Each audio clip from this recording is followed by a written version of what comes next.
Bismillahirrahmanirrahim. Assalamu alaikum class. I hope you all are fine.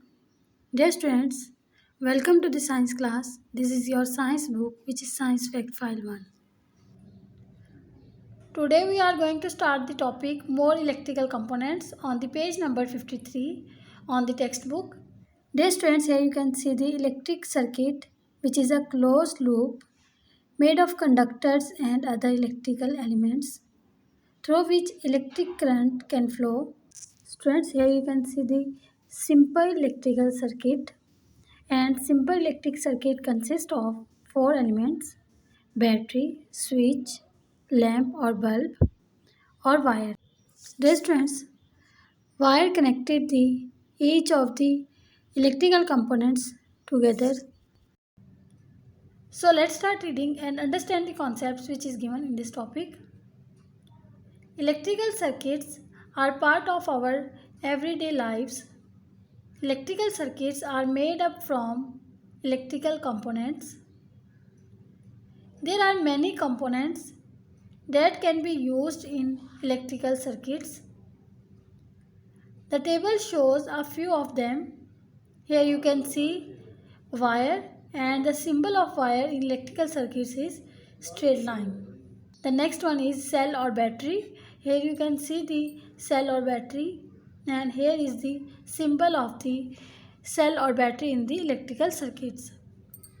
And here is the symbol of lamp and bulb, and here is the symbol of motor in the electrical circuits. Here is the symbol of bell, buzzer and switch, and these symbols is used in the electrical circuits to make up the electrical circuit. The next is connecting components. Dear students, जैसे कि हम जानते हैं electrical circuits electrical component से मिलकर बनते हैं, तो इसके लिए सबसे अहम बात यह है कि जब हम इलेक्ट्रिक सर्किट को बनाएं तो उसमें तमाम कंपोनेंट्स हम सही से जोड़ें ताकि सर्किट में से इलेक्ट्रिसिटी इजीली फ्लो कर सके. Dear students, here you can see the circuit diagram of a torch. Dear students, आप देख सकते हैं कि इस डायग्राम में तमाम कंपोनेंट्स अच्छे से कनेक्टेड हैं.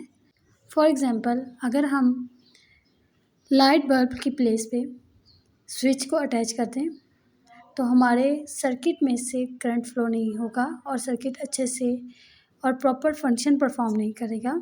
डियर स्टूडेंट्स, सर्किट डायग्राम में वायर्स में जो एरोस हैं वो फ्लो ऑफ करंट को शो कर रहे हैं. डियर स्टूडेंट्स, जब हम इलेक्ट्रिकल कंपोनेंट्स को आपस में कनेक्टेड कर रहे होंगे तो उसमें एक चीज़ का अच्छे से ख्याल रखना है कि हमारे तमाम इलेक्ट्रॉनिक कंपोनेंट्स जो हैं वो क्लीन होने चाहिए और ग्रीस और डर्ट से फ्री होने चाहिए. इसके अलावा हम कॉपर वायर्स ज़्यादा यूज़ नहीं करते क्योंकि कॉपर वायर्स इजीली करोड हो जाती हैं, जिसकी वजह से ये इतनी ज़्यादा रिलायबल और लास्ट लॉन्गर नहीं होती. It is important to connect the component of an electrical circuit correctly for the electricity to flow easily. Circuit connection must be clean and free from grease and dirt. Dear students, हमारा electrical circuit connection जो है वो clean भी होना चाहिए और वो Greece और डर्ट से बिल्कुल फ्री होना चाहिए. Copper wires for example soon get dull if they are left for a while. Dear students, copper wires जिसे हम इलेक्ट्रिकल सर्किट में यूज़ करते हैं इजीली करोड हो जाती हैं, जिसकी वजह से ये इतनी रिलायबल नहीं होती और हमारा कनेक्शन पोर हो सकता है. इसलिए हम इसके अल्टरनेटिव गोल्ड और सिल्वर की वायर्स भी यूज़ कर सकते हैं.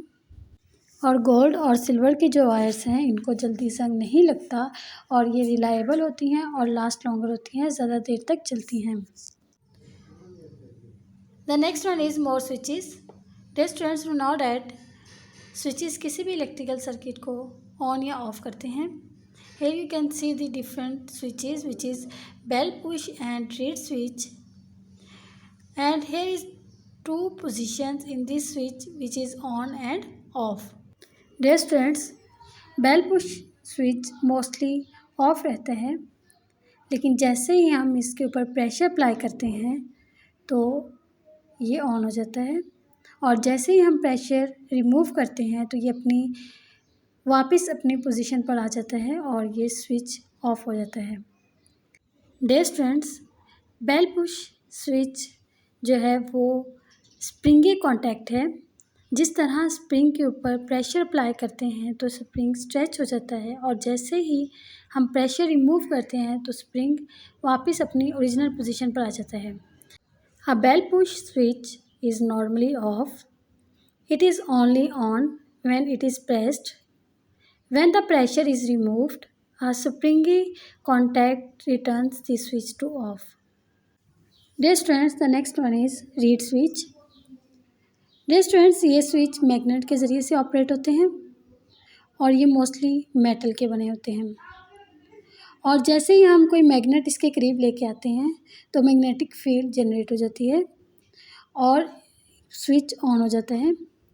और जैसे जैसे हम मैग्नेट को इससे दूर लेके जाते हैं, मैग्नेटिक फील्ड जो है वो कम होना शुरू हो जाती है और आहिस्ता आहिस्ता ख़त्म हो जाती है, जिसकी वजह से जो स्विच है वो ऑफ हो जाते हैं। डियर स्टूडेंट्स, रीड स्विचेस को एज अ सेंसर यूज़ किया जाता है और इसे हम automatic door locks, air bags, parking brakes, seat et cetera वगैरह में यूज़ करते हैं।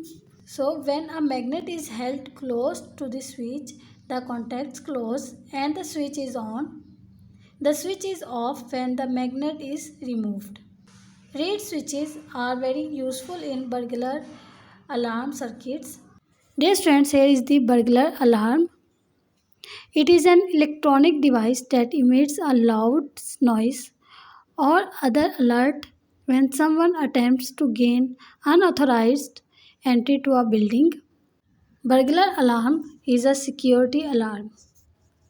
डियर स्टूडेंट्स, बर्गलर अलार्म एक सिक्योरिटी अलार्म है और ये एक इलेक्ट्रॉनिक डिवाइस है और इसे हम यूज़ करते हैं जब कोई अनऑथराइज्ड पर्सन किसी भी बिल्डिंग या किसी भी होम के अंदर एंटर होता है तो ये अलार्म एक नॉइस क्रिएट करता है और ताकि उस बिल्डिंग, होम या किसी भी ऑफिस के अंदर जहाँ पर बर्गलर अलार्म मौजूद है उनको अलर्ट किया जाए। Dear students, here is the circuit diagram of burglar alarm. और रीड स्विचेस को बर्गलर अलार्म में यूज़ किया जाता है। A reed switch is fixed to a door और window frame and a magnet is fitted on to the door और window. Dear students, reed switch को हम डोर और विंडो फ्रेम पर फिक्स करते हैं, जबकि मैग्नेट को हम डोर और विंडो पर फिक्स कर देते हैं। और जैसे ही डोर या विंडो ओपन होती है, जो स्विच का कांटेक्ट होता है वो ओपन हो जाता है और अलार्म क्या हो जाता है, ऑफ हो जाता है। इफ द डोर और window is open, the switch contacts open and alarm is set of. Dear students, in this diagram we learn about how a reed switch works. Students, in first diagram the switch is off and the fixed contact is reed switch and the springy contact is magnet. Dear students, जैसे जैसे magnet reed switch से दूर जाएगा तो क्या होगा कि magnetic field बहुत कम हो जाएगी, जिससे क्या होगा कि जो स्विच है वो ऑफ हो जाएगा। इसी तरह अगर हम सेकंड डायग्राम में आते हैं तो सेकंड के डायग्राम में आप देख सकते हैं कि जो मैग्नेट और रीड स्विच है वो दोनों क्या हैं, क्लोज हैं। इसका मतलब ये है कि जैसे ही मैग्नेट रीड स्विच के पास आया, मैग्नेटिक फील्ड ज़्यादा हो गई और जैसे ही मैग्नेटिक फील्ड ज़्यादा हुई तो हमारे पास स्विच जो था वो ऑन हो गया। Did you know, in some switches the contacts are plated with gold और silver. These do not corrode as easily as copper or brass, so they are more reliable and last longer. Dear students, कुछ switches के अंदर हम copper की बजाय gold और silver को use करते हैं क्योंकि इनको जंग जल्दी नहीं लगता जितनी जल्दी कॉपर को लगता है और ब्रास को। इसलिए ये स्विचेस ज़्यादा रिलायबल हैं और लास्ट लॉन्गर हैं, ज़्यादा देर तक चलते हैं। Now we are going to start the test yourself on the page number 54. So let's start. The first question is, draw the symbol for a bulb, a motor, a buzzer and a bell. Dear students, here you can see the symbol which is we use in the circuit diagram. Dear students, the second question is, list the energy changes that takes place in the following electrical components: a buzzer, a lamp, a motor and a battery. Students will know that buzzers convert electrical energy into sound energy.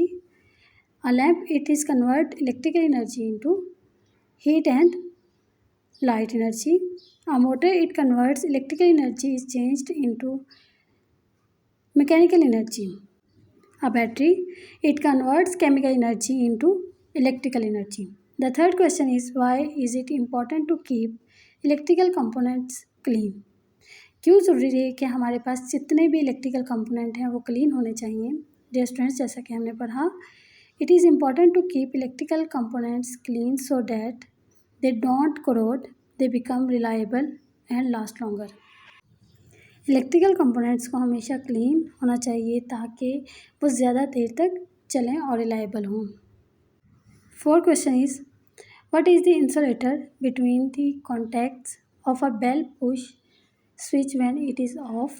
The answer is, there was air between the contacts of a bell push switch. They are simple, inexpensive device. The last question is, explain how a reed switch works. Dear students, as we know that a reed switch is operated by a magnet. When a magnet is held close to the switch, the contacts close and the switch is on. The switch is off when the magnet is removed. Dear students, I hope you understand the basic concepts which is given in this topic. Stay safe at your homes and keep praying for your country. Thank you so much. Allah Hafiz.